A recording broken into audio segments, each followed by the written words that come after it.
Commander Eric Russell sat alone in his office at the lunar outpost, his eyes tired from staring at screens for too long. The coffee in his mug had gone cold hours ago. Outside his small window, the gray lunar landscape stretched endlessly, with Earth hanging like a blue jewel in the black sky. Another anomaly, he muttered, zooming in on the data from the Deep Space Monitoring Network. For 3 weeks now, strange signal patterns had appeared at the edge of the Kuiper Belt. Each day they grew stronger and more defined. Eric rubbed his eyes. At 42, he had spent half his life in space defense. The International Space Defense Force had been formed after the first hint of alien signals 15 years ago. But this was different. These signals pulsed with a pattern that suggested intelligence, deliberate communication. His office door slid open suddenly. Lisa Adams rushed in, her blonde hair escaping from its usual neat bun. As the lead xenolinguist for the lunar base, she rarely showed excitement. Today was different. "Commander, we've got it." Her green eyes were wide with excitement. She held up a tablet, her hands shaking slightly. "We've translated parts of the signal." Eric straightened in his chair. "Show me." Lisa placed the tablet on his desk and pulled up a chair beside him. "It took us 3 weeks of running it through every algorithm we have, but we finally broke through the mathematical sequence they're using as a foundation." On the screen, strange symbols slowly transformed into English text. "It's a warning," Lisa said quietly, her excitement fading into concern. "They call themselves the Valkyrie." Eric read the partial translation. "Attention Earth civilization. This is formal notification of Valkyrie Dominion approach. Your planetary defenses are inadequate. Surrender these defenses, or face destruction. We arrive in 30 Earth days. 17. Civilizations before you have fallen. Resistance is historically unsuccessful." Eric stared at the screen for a long moment. "You're sure about this translation?" Lisa nodded. "The mathematical foundation is unmistakable. They've designed this message to be understood by any civilization with basic knowledge of physics and mathematics. They want us to understand." Eric stood up and walked to the window, looking out at Earth. "How do we know this isn't some kind of trick or test?" "The signal origin is changing position in a way that suggests a fleet in motion," Lisa explained. "And the energy signature is unlike anything we've ever recorded. This is real, Commander." Eric turned back to her. "We need to contact Earth immediately. Get Admiral Morgan on the line." 30 minutes later, the lunar base's main conference room was filled with holographic projections of Earth's military leaders. At the center was Admiral Kate Morgan, her silver hair cut short in her trademark style, her expression severe. "Run this by me one more time," she said, her voice clear despite the millions of miles between them. Eric gestured to Lisa, who stood and addressed the virtual assembly. The Valkyrie appeared to be an advanced civilization with a history of conquering other worlds. They're approaching our solar system with what we believe is a large fleet. They've given us 30 days to surrender our defenses or face destruction. Admiral Morgan's hologram leaned forward. "And you're certain about the translation?" "Yes, Admiral. The mathematical foundation is unmistakable." A murmur ran through the assembled holograms. One of them, General Sam Harris, spoke up. "What kind of defenses are they asking us to surrender? Our nuclear arsenal? Orbital platforms?" "The translation suggests they want all of it," Lisa replied. "Ground-based, orbital, and any deep space capabilities we have." "Which they likely already know about," Eric added. "If they can send signals like this and travel between stars, they can probably scan our entire solar system." Admiral Morgan was silent for a moment. "Do we have any sense of their capabilities, their weapons, fleet size?" "Not yet," Eric admitted. "But based on the signal strength and distribution, we're dealing with multiple vessels, likely large ones." "We need more information," Morgan decided. "And we need a plan. I'm calling an emergency meeting of the World Security Council. Commander Russell, I want you and Adams to return to Earth immediately." "Yes, Admiral." As the holograms disappeared one by one, Dr. Paul Wright remained. The weapons developer rarely spoke in these meetings, but his insights were always valuable. "Something on your mind, Doctor?" Eric asked. Wright's hologram smiled slightly. "Just that they've made their first mistake." Which is? They've given us 30 days, and they've told us exactly what they plan to do. The scientist's eyes gleamed with something Eric couldn't quite place. They're overconfident. That's good for us. How is that good? Lisa asked.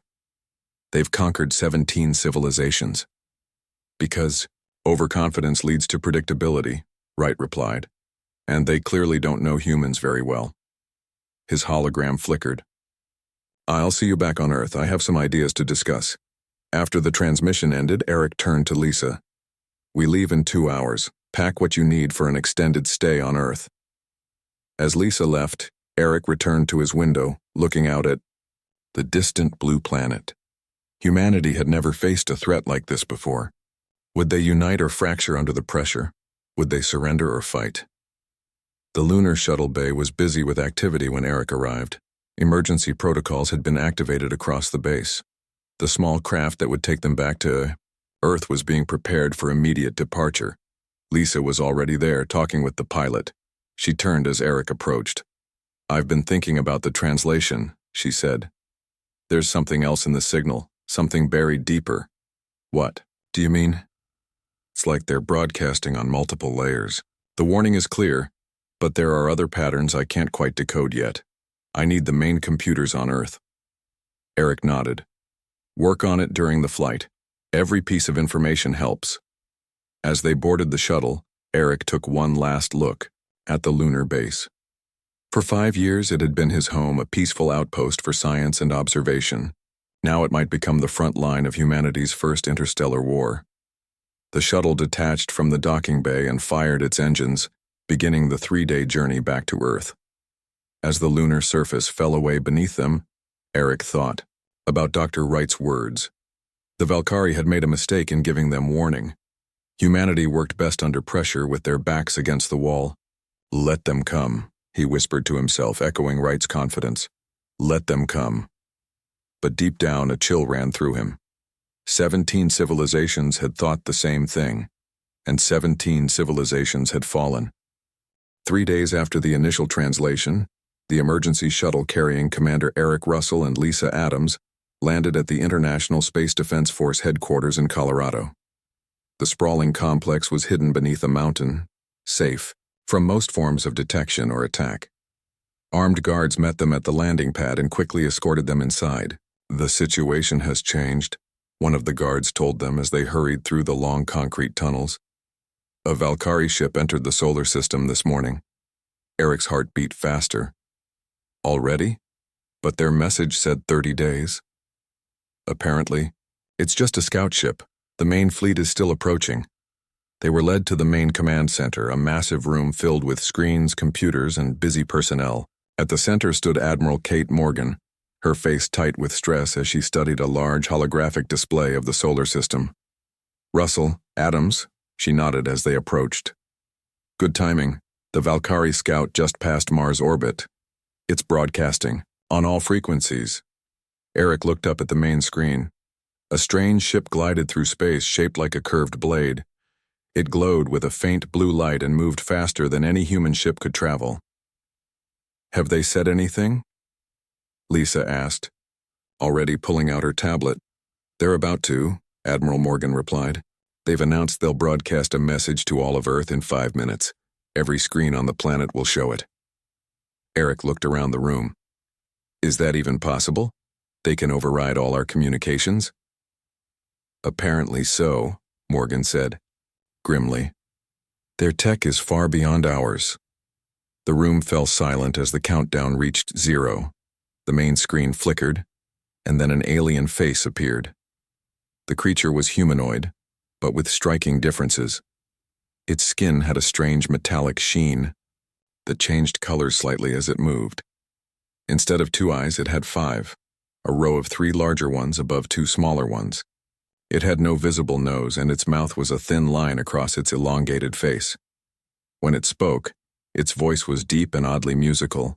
The translation program instantly converted its speech to English text below the image. Humans of Earth. I am Vessel Commander Kraz, harbinger of inevitable victory for the Valkyrie Dominion. Your world has been evaluated and selected for integration into our empire. Your species has been observed and found lacking in development, but acceptable for basic labor and resource management. The alien paused, its 5 eyes blinking in sequence. The Valkyrie Dominion requires your world as a resource hub. All 17 previous civilizations that have attempted resistance have been eliminated. Your survival is possible only through immediate surrender. You have 7 Earth days to dismantle all orbital defenses and military installations. Compliance means survival. As our servants, resistance means extinction. The screen showed images of massive ships hundreds of times larger than the scout vessel, approaching in formation. This is the only warning you will receive. 7 days. Then we arrive. The transmission ended, and the room erupted in anxious chatter. Admiral Morgan quickly restored order. "We've been expecting this," she said firmly. "Now we know our timeline has shortened from 30 days to 7. We need to accelerate our plans." A man stood up from a computer station. Dr. Paul Wright looked even more disheveled in person than he had as a hologram, his wild gray hair sticking out in all directions. His lab coat had stains from what might have been coffee or chemicals.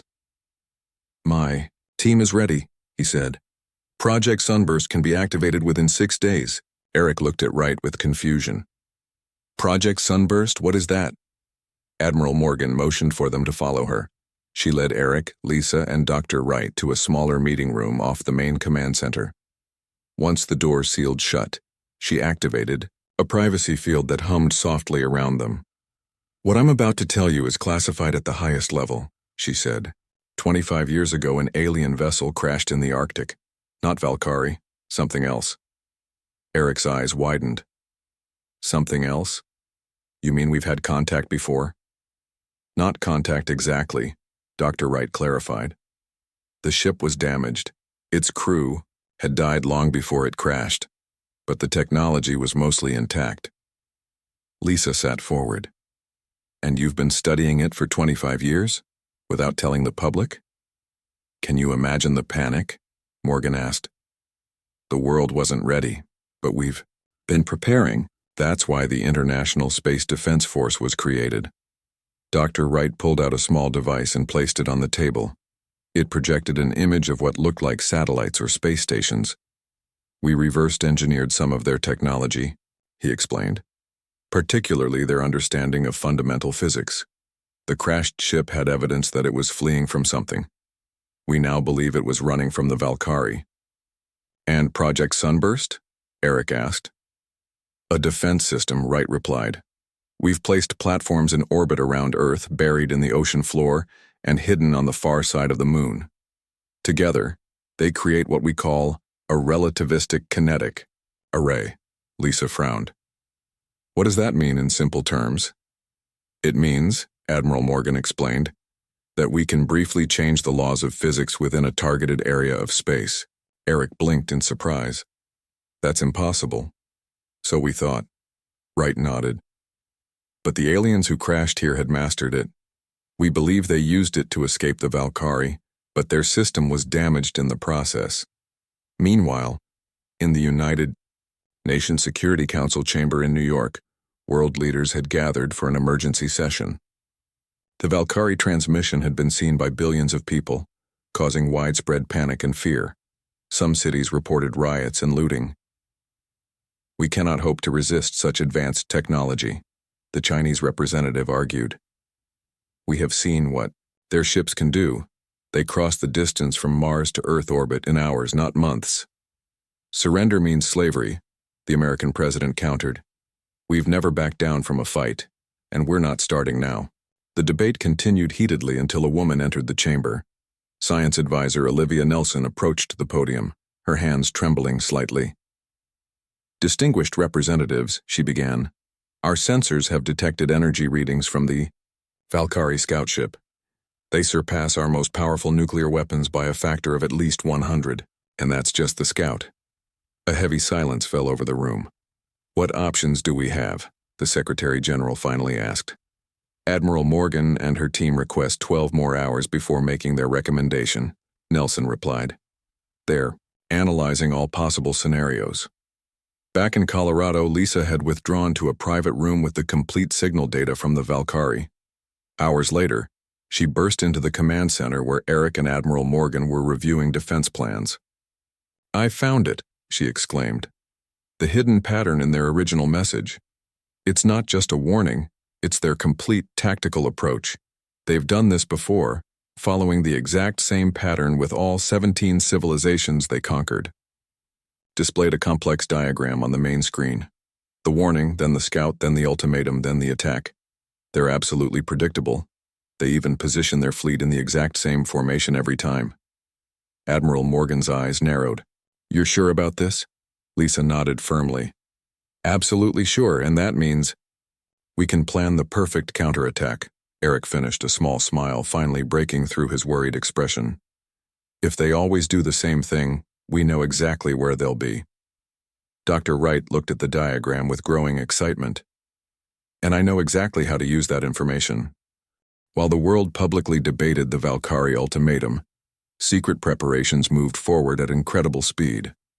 2 days after the alien scout ship's message, Admiral Morgan led Commander Eric Russell, Lisa Adams, and a small team of high-ranking officials to a hidden location deep beneath the Nevada desert. Their helicopter landed on what looked like an ordinary military base, but after passing through 3 security checkpoints, they entered an elevator that descended for nearly 5 minutes, straight down into the earth. "Welcome to Black Site Omega," Admiral Morgan said as the doors opened. "The most classified facility on the planet." They stepped out into a massive underground cavern that stretched farther than Eric could see. Hundreds of scientists and engineers worked at various stations. Enormous machines hummed with power. Strange, glowing devices lined the walls. "This is incredible," Lisa whispered, looking around in awe. "How long has this been here?" "Construction began 24 years ago, right after we recovered the crashed alien vessel," Admiral Morgan explained. "Only 12 people in government knew about it until last week." Dr. Wright led them through the facility, nodding to workers as they passed. "Every breakthrough in technology over the past 2 decades, quantum computing, advanced AI, new energy sources, all of it came from here, filtered slowly into the public to avoid suspicion." They arrived at a circular room at the center of the facility. Dr. Wright placed his hand on a scanner, and heavy doors slid open. Inside was what appeared to be a simple model of the solar system, floating in the air. Tiny lights represented planets, moons, and thousands of smaller objects. "This is our command center for Project Sunburst," Wright explained. "Each of these points of light represents one of our defense platforms." Eric looked closer and realized there were far more lights than just planets and moons. Hundreds of tiny dots were positioned throughout the solar system. "How many platforms are there?" he asked. 512, Wright replied. "Placed in orbit around Earth, buried in ocean trenches, hidden on the moon, and positioned throughout the asteroid belt. Some are disguised as communication satellites, others as research stations. Some are completely invisible to normal detection." "And they all work together?" Lisa asked. Wright nodded. "They form what we call the relativistic kinetic array. Each platform generates a field that by itself does very little. But when they all activate together, focused on a single area of space." He touched a control, and the model zoomed in on an area between Earth and Mars. A section of space turned red. "In this zone, we can briefly alter how the fundamental forces of physics work, for about 3 seconds. Eric frowned. "What exactly does that mean?" "It means," Admiral Morgan said, "that anything inside that zone experiences a reality where normal laws of physics temporarily stop working as expected. Gravity, electromagnetics, the strong and weak nuclear forces, all changed." Colonel Frank Davis, a tough veteran with a scarred face who had joined their group, scratched his head. "In normal words, Doc?" Dr. Wright smiled. "Things go boom. Anything with complex technology would be affected worst," Admiral Morgan added. "Advanced ships rely on precise physical laws to function. Change those laws, even briefly, and they fail catastrophically." "But will it work against the Valkyrie?" Eric asked. "Their technology is far beyond ours." "That's what makes it perfect," Wright replied. The more advanced the technology, the more it depends on precise physical constants. Their ships are so advanced that even a tiny change in how physics works would be devastating. But we need to position them perfectly, Lisa pointed out. If the Valkyrie fleet isn't exactly where we expect, that's where your discovery comes in, Wright said. You found their tactical pattern. We know exactly where they'll position themselves for the attack. While this meeting took place thousands of miles away, deep in the Pacific Ocean, a team of engineers worked frantically to activate one of the Sunburst platforms. The underwater installation looked like a research station from the outside, but inside, advanced technology hummed with growing power. Chief Engineer Betty Harris wiped sweat from her forehead as she checked the final connections. The platform had been dormant for years, waiting for a moment they hoped would never come. Power levels at 85% and rising, she reported over her communication link. Platform Charlie 7 will be fully operational in 6 hours. Similar reports came in from around the world. In secret mountain bunkers, desert facilities, and space stations, humanity prepared its response to the Valkyrie threat. Back at the International Space Defense Force headquarters in Colorado, Eric studied the defense plans with growing hope. What had seemed like an impossible situation now offered a chance, however small. If the Valkyrie follow their usual formation, he said to Lisa, who worked at a computer nearby, their entire fleet will be within our target zone. Lisa nodded, not looking up from her screen. I'm trying to decode more of their communication patterns. There's something about their scout ship's behavior that seems off. What do you mean? It's staying at the edge of our detection range, just watching. According to the patterns I decoded, they usually send their scout right into orbit to intimidate the planet they're attacking. Eric frowned. Could they suspect something? I don't think so, Lisa replied, after a moment's thought. I think they're just being cautious. Earth is the 18th civilization they've encountered. Maybe they're getting a little less arrogant. Let's hope not too cautious, Eric said. Our entire plan depends on them following their usual approach pattern. Admiral Morgan entered the room, looking tired but determined. World leaders have reached a decision, she announced. We're going to appear to consider surrender while secretly preparing to fight. How? Eric asked. We're sending a message to the Valkyrie scout ship, asking for more time to dismantle our defenses. Meanwhile, we finish activating Project Sunburst. The next day, the Valkyrie responded to Earth's request. The alien commander appeared again, on screens worldwide. Your request for additional time is denied, the alien said flatly. 6 Earth days remain. Any detected military activity will result in immediate attack. After the transmission ended, Admiral Morgan met with her top officers. They're watching us closely, she warned. All final preparations must be done with absolute secrecy. No unusual movements in space, no obvious power buildups. Dr. Wright nodded. The platforms are designed to look dormant until the moment of activation. The Valkyrie won't detect anything unusual. Colonel Davis looked skeptical. And if this doesn't work? If they don't all go right where we want them? Admiral Morgan's face was grim. Then humanity becomes the 18th species to fall to the Valkyrie. But I don't intend to let that happen. As the days passed, tension built across the planet. Some people fled to remote areas, while others held prayer meetings or protest rallies. Many simply waited, watching the skies with fear. In the Nevada facility, Dr. Wright made final adjustments to the Sunburst control systems. His hands moved quickly over the controls, his eyes focused intently on his work. Do you think it will work? Eric asked him quietly. Wright paused, then looked up with the same strange smile he'd worn since the beginning of the crisis. Yes, he said simply, because we have something the Valkyrie have never encountered before. What's that? A species that refuses to die on someone else's terms. On the 7th day, exactly as threatened, the main Valkyrie fleet arrived. Earth's deep space sensors detected a massive distortion forming near Mars's orbit. It looked like a swirling tear in the fabric of space itself, glowing with strange energies. Commander, Eric Russell stood in the main control room at the International Space Defense Force headquarters, watching the main screen with hundreds of other personnel. Nobody spoke as the distortion grew larger. "They're coming through," Lisa whispered beside him. The tier in space expanded and then ships began to emerge. First one, then 10, then hundreds. They kept coming, pouring out of the spatial distortion like angry insects from a disturbed nest. The ships varied in size from small fighters to massive dreadnoughts that dwarfed anything humans had ever built. "Count is at 1,000 ships," reported a technician, her voice shaking. 2,000. 3,000. When the final tally stopped, 5,247 Valkyrie vessels had entered the solar system. They arranged themselves in a precise geometric pattern, AR, three-dimensional diamond formation that slowly started moving toward Earth. News channels worldwide showed the approaching Armada. People gathered in streets looking up at the sky even though the Valkyrie were still too far away to see with the naked eye. Some prayed, some cried, and some simply watched in silent fear.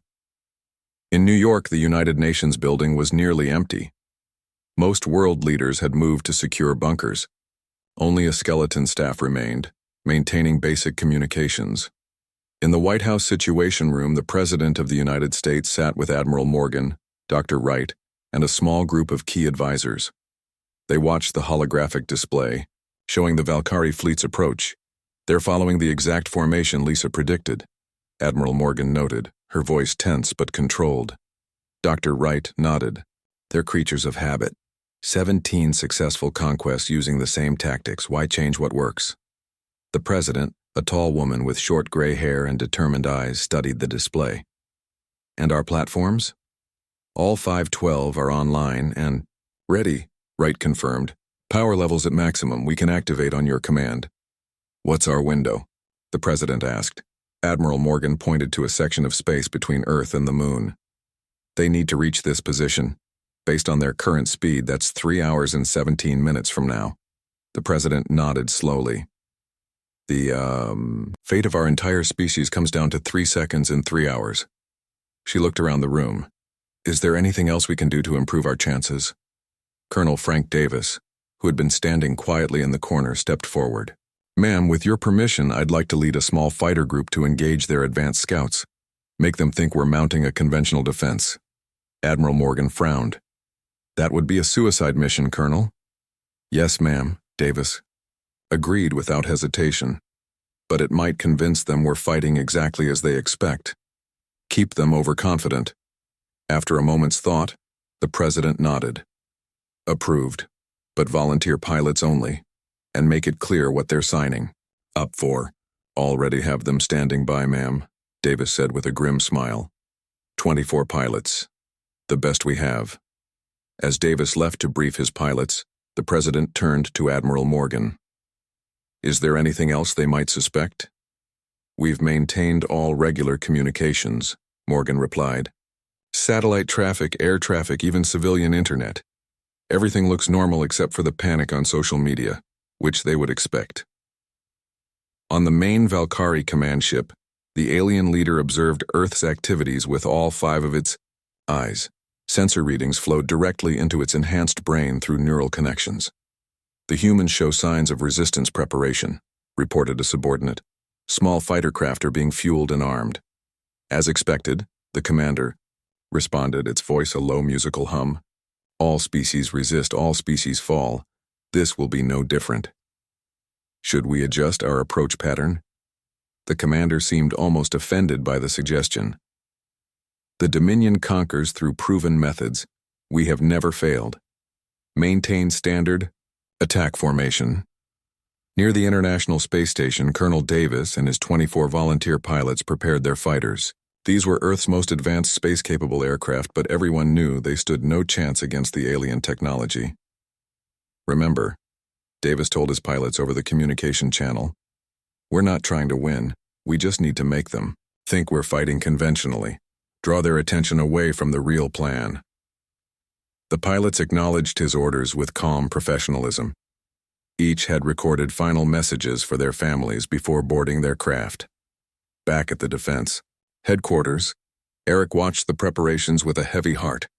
Those pilots know they won't come back, he said quietly to Lisa. She nodded, her eyes fixed on her work. They're buying us time, making the Valkyrie believe we're fighting exactly as expected. 2 hours before the Valkyrie would reach the target zone, Colonel Davis and his fighters launched. They formed a tight V formation and accelerated toward the approaching alien armada. Fighter squadron detected, announced a Valkyrie sensor operator. Primitive chemical propulsion, minimal weapons, capability. The Valkyrie commander made a gesture that might have been amusement. Deploy interceptors, standard elimination pattern. A group of smaller Valkyrie ships broke from the main formation and raced toward the human fighters. They moved with impossible speed and grace, their hulls glowing with the same blue energy as the scout ship. Colonel Davis watched them approach on his tactical display. Hold formation, he ordered his pilots. Wait for my signal. Now, brake, and engage. The human fighters scattered, each selecting an alien ship to attack. They fired missiles and energy weapons, most of which the Valkyrie easily evaded or absorbed with their shields. In the White House Situation Room, Admiral Morgan watched the battle through the fighters' transmitted footage. They're putting up a good fight, she said softly, knowing that none of them would survive. One by one, the human fighters exploded in bright flashes as Valkyrie energy weapons found their marks. Colonel Davis was one of the last to go. His final transmission came through clearly. They're following standard elimination protocol just as predicted. They haven't changed tactics at all. Good luck, Earth. His fighter erupted in flames and the transmission ended. The president closed her eyes briefly. Their sacrifice won't be in vain. The main Valkyrie fleet continued its advance, maintaining perfect formation.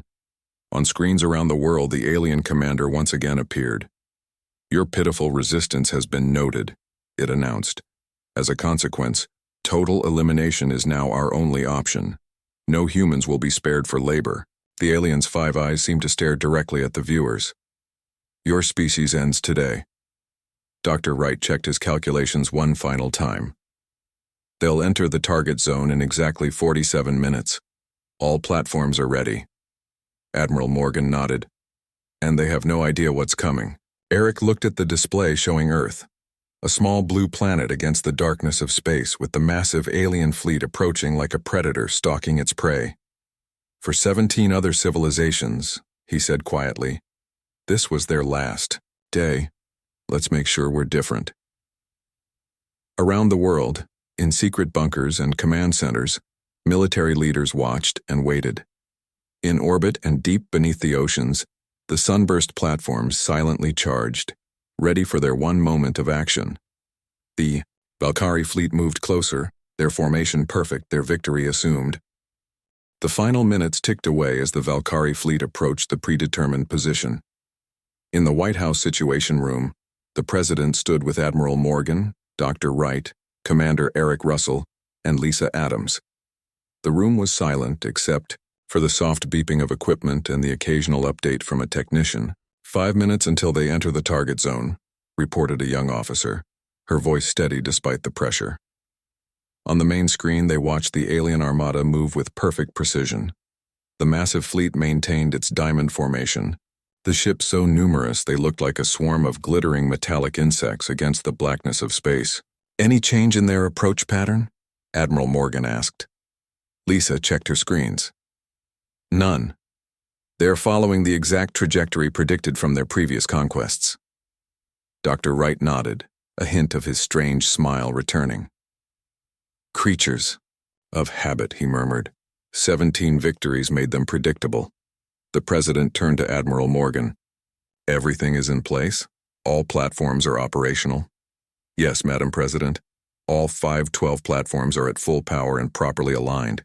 The moment you give the order, we'll activate the array. The president looked back at the screen, her face solemn. The fate of our entire species rests on this moment, she said quietly. On technology we barely understand, against an enemy that has never known defeat. Eric stepped forward. If I may, Madam President, the fact that they've never lost is actually their weakness. They don't know how to adapt. They've never had to. The president nodded slowly. Let's hope that's enough. 3 minutes to target zone, announced the officer. Around the world, people watched their screens in fear and hope. Many had gathered in churches, temples, and mosques to pray. Others held their loved ones close, preparing for what might be their final moments together. On the Valkyrie command ship, the alien leader observed Earth with cold confidence. Its 5 eyes blinked in sequence as it processed information from its sensors. Unusual energy readings detected from Earth's moon. Reported a subordinate. Analysis? The commander inquired. Unknown. Possibly a primitive defense system activating. The commander made a dismissive gesture. Irrelevant. No species at this development stage has ever produced weapons capable of threatening our fleet. Maintain course and formation.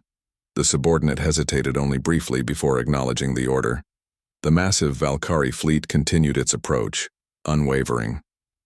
2 minutes to target zone, came the update in the situation room. Dr. Wright moved to a specialized control station, his fingers hovering over the activation sequence for Project Sunburst. Lisa joined him, double-checking the coordinates of the target zone. The calculations are perfect, she confirmed. When they reach this point, their entire fleet will be within the field. Admiral Morgan turned to the President. Madam President, I recommend we activate the array the moment they enter the zone. We won't get a second chance. The President nodded firmly.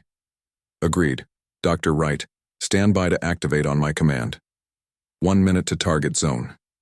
In orbit around Earth in deep ocean trenches, on the lunar surface and at hidden locations throughout the solar system, the Sunburst platforms silently prepared for activation.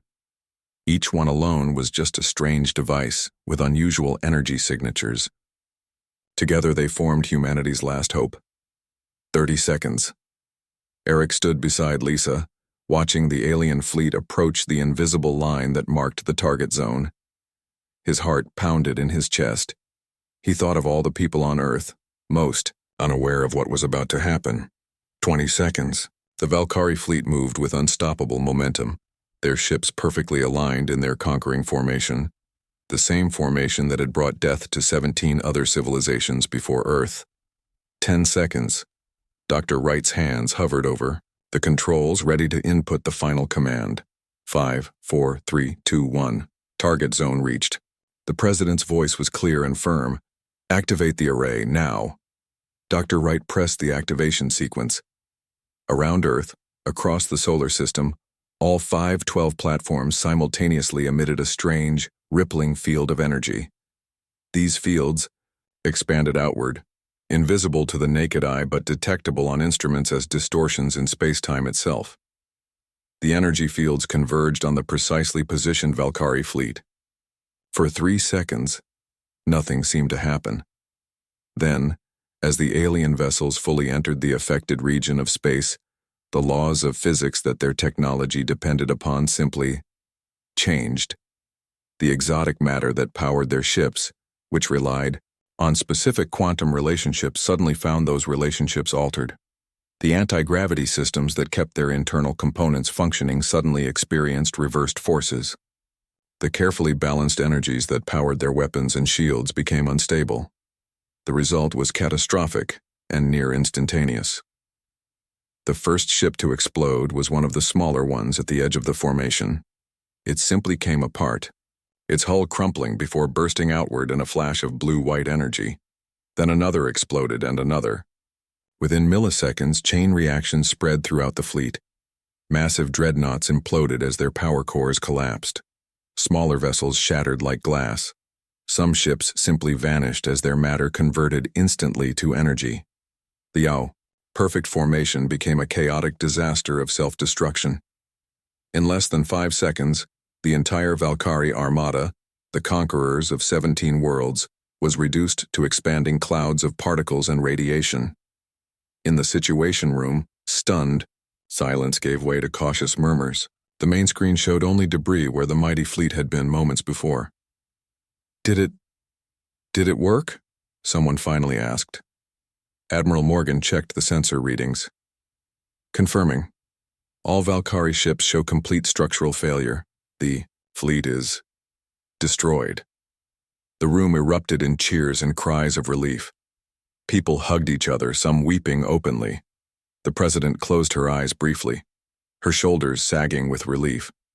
When the initial celebration quieted, she addressed the room. "We've won a great victory today. Humanity has survived. But we must understand what happened here. Dr. Wright, how exactly did we defeat such an advanced civilization so easily?" Dr. Wright had finally lost his enigmatic smile, replacing it with one of simple satisfaction. Because they conquered through overwhelming force, not innovation. They expected compliance or conventional resistance, not a fundamental rewriting of the rules. Admiral Morgan nodded. They never adapted because they never needed to. 17 consecutive victories made them arrogant and predictable. And that's humanity's greatest strength, Eric added. We adapt, we innovate. We refuse to play by someone else's rules when our survival is at stake. As news of the victory spread across Earth, celebrations erupted worldwide. Humanity had faced extinction and survived. They had defeated an enemy that had never known defeat. 2 days later, Commander Eric Russell was back at his lunar station, monitoring deep space as cleanup of the Valkyrie debris continued. Lisa joined him, bringing 2 cups of coffee. "Something interesting," Eric said as she entered. "We're picking up a new signal from deep space, different from the Valkyrie." Lisa leaned over to look at his screen. "What does it say?" "Still working on the translation, but it seems to be a message of congratulations, or maybe relief." "From who?" "I don't know. But whoever they are, they noticed what we did to the Valkyrie. We're not alone out there, Lisa. And not everyone is like the Valkyrie." Lisa smiled. "I guess we made quite an impression for our first major contact with alien life." "Yes," Eric agreed, looking out the window at Earth, beautiful and safe in the distance. The galaxy just got very interesting.